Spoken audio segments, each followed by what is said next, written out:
que ha causado repercusiones en todo el país, el pago del doble aguinaldo. Justamente ayer miércoles el presidente Evo Morales garantizaba el pago de este beneficio Esfuerzo por Bolivia. Hay repercusiones, hablamos con un analista e incluso salimos a las calles para preguntar a la población qué piensa sobre el segundo aguinaldo, y esto nos respondía. Luego de que el primer mandatario del país anunciara el doble aguinaldo para los trabajadores, un analista se refiere a este beneficio. Nadie está en contra de que la gente reciba más dinero, o sea, especialmente los más humildes, los obreros, ¿no?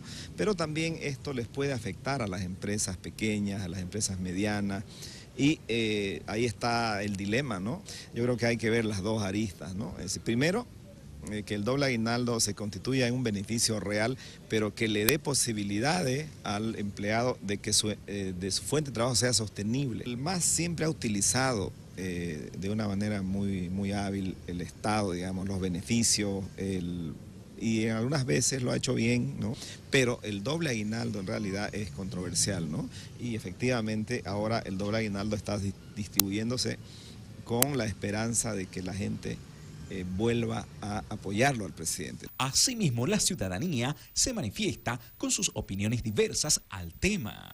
Dije que yo no estaba de acuerdo con el segundo aguinaldo. Va a haber mucho desempleo porque es un tema netamente político, de campaña política de este gobierno. Bueno, al trabajador pues no le va a caer mal, ¿no? Pero también es de doble filo, porque no tiene garantía al trabajador. Imagínense, ahorita las empresas están cerrando. No beneficia a nadie, pues, porque de todas maneras las empresas pequeñas son las que quebran y cierran. Pero es como se dice, es algo político que está haciendo el presidente, ¿no? Para que siga en la presidencia. Recordemos que en horas de la mañana, el presidente de la Confederación de Empresarios de Bolivia aseguró que las pequeñas y medianas empresas no podrán pagar el doble aguinaldo. ¿Pero qué efecto tendrá en la economía el pago del segundo aguinaldo si es que confirma el Instituto Nacional de Estadísticas? Estamos con el licenciado Gary Rodríguez, gerente general del IPSE, junto a Rolly Méndez, para conocer el análisis justamente de esta institución. Rolly, buenos días.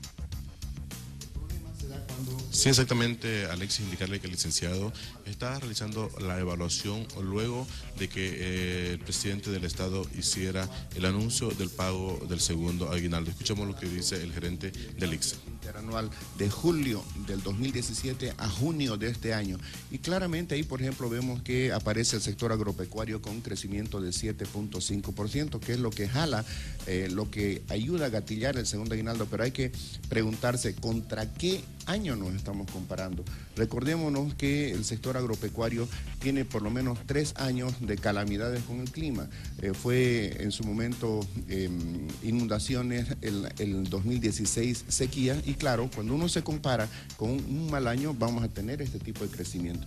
Por eso las reacciones desde la Confederación, por eso las reacciones desde los micro, pequeños empresarios. Hemos escuchado incluso ayer a CONAMIPE decir que no van a cancelar el segundo aguinaldo, porque además... ¿Hay el crecimiento anunciado por el presidente, gerente?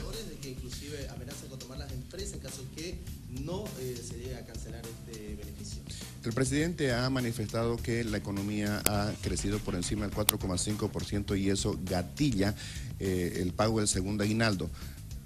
No vamos a poner en duda el número, vamos a decir que es real, pero no es realista en función de lo que están viviendo las empresas. Se trata apenas de un promedio, y un promedio no refleja las particularidades en las regiones, en los sectores, en los subsectores y al interior de estos subsectores. Ahora, escuchar estas bravuconadas, estas actitudes matonaje de decir que se van a tomar empresas en caso de que no se quiera pagar el segundo aguinaldo, me parece totalmente fuera de lugar. Lo que hay que tomar, de verdad, es conciencia sobre la realidad de nuestras empresas, de nuestros empresarios, de esos microempresarios que tienen que lidiar en el mercado interno con las importaciones que crecen porque el dólar está muy barato, por el contrabando que les hace una competencia de eso hay que tomar conciencia. ¿Cuánto es el crecimiento para el ICSE? El crecimiento que ha reportado el INE entre julio del año pasado y junio de este año es 4,61%. Y eso obviamente supera el 4,5 que establece el decreto supremo 1802 del año 2013 para obligar al pago del segundo aguinaldo. Pero eso no quiere decir que este año la economía vaya a crecer en este número. De hecho, los pronósticos del exterior FMI dicen que vamos a crecer 4,3 hasta fin de año. El Banco Mundial dice que vamos a crecer 4,5 hasta fin de año.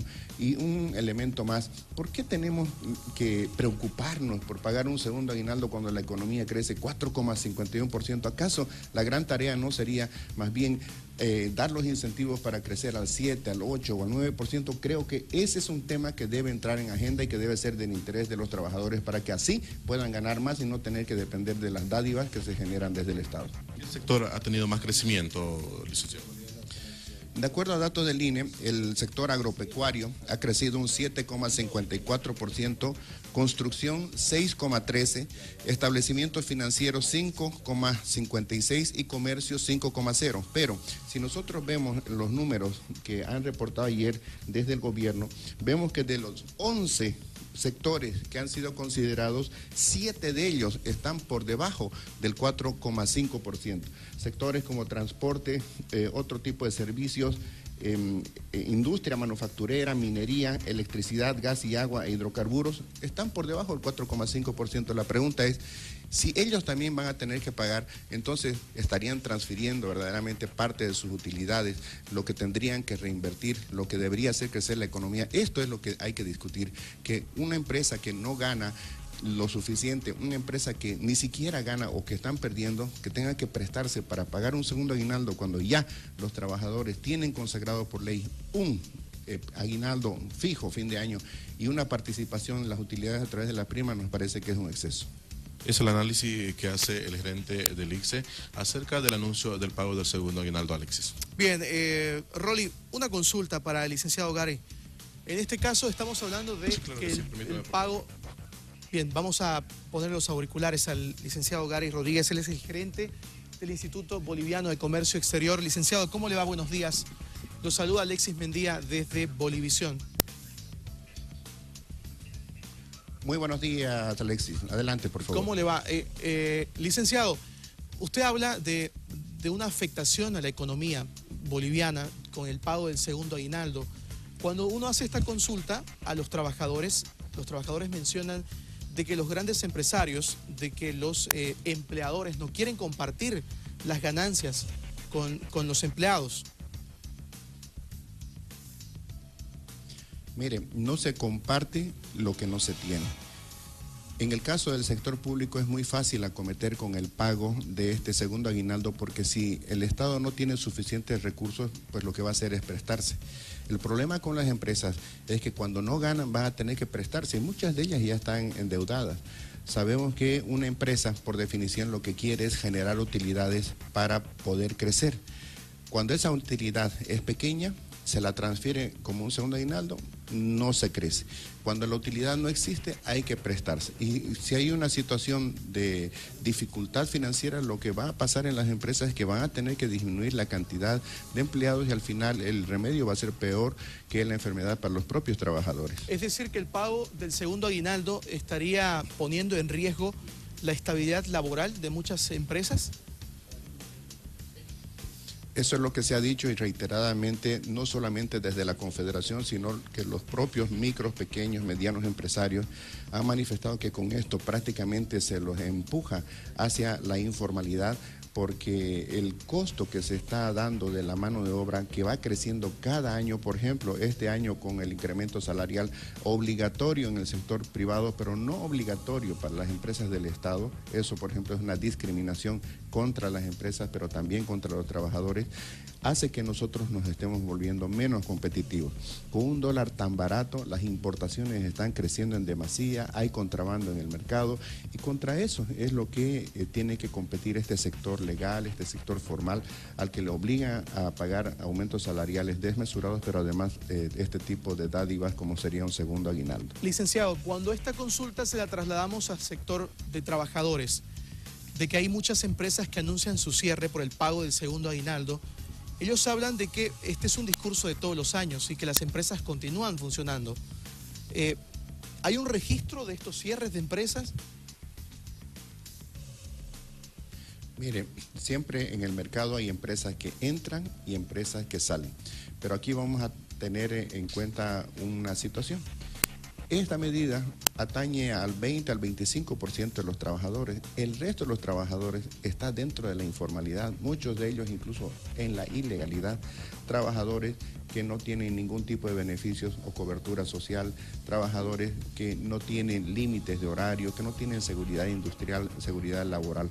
Y lo que nosotros queremos es que ese sector informal se legalice y se formalice. ¿Qué es lo que pasa?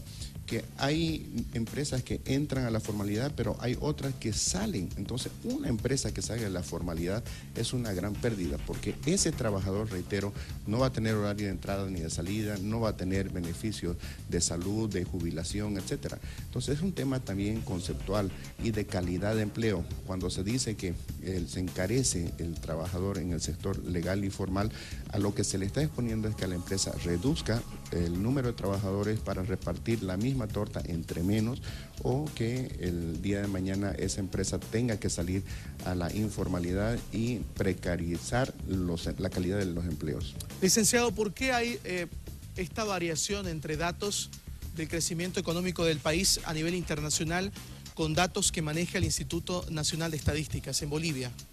¿Por qué hay esta diferencia? Bueno, aquí hay que ser muy claros. Los organismos internacionales hacen sus proyecciones en base a información estadística. A nosotros nos parece muy curioso que en algunas situaciones se critica al Fondo Monetario Internacional, al Banco Mundial, al BID, pero en otras situaciones, cuando es conveniente, se dice de que esos organismos están avalando el buen funcionamiento de la economía.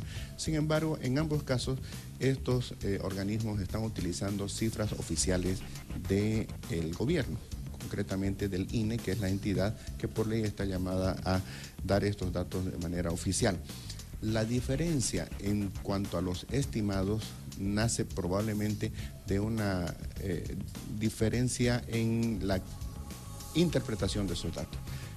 Por una parte, el gobierno siempre es optimista en cuanto a sus pronósticos de crecimiento. Yo he escuchado que el Banco Central ha manifestado que sí, vamos a llegar al 4,7 este año, mientras que, por ejemplo, el Banco Mundial dice que creceremos un 4,3 y el Fondo Monetario un 4,5 en la gestión, porque este crecimiento del 4,61% es un crecimiento interanual. Eso tiene que quedar claro.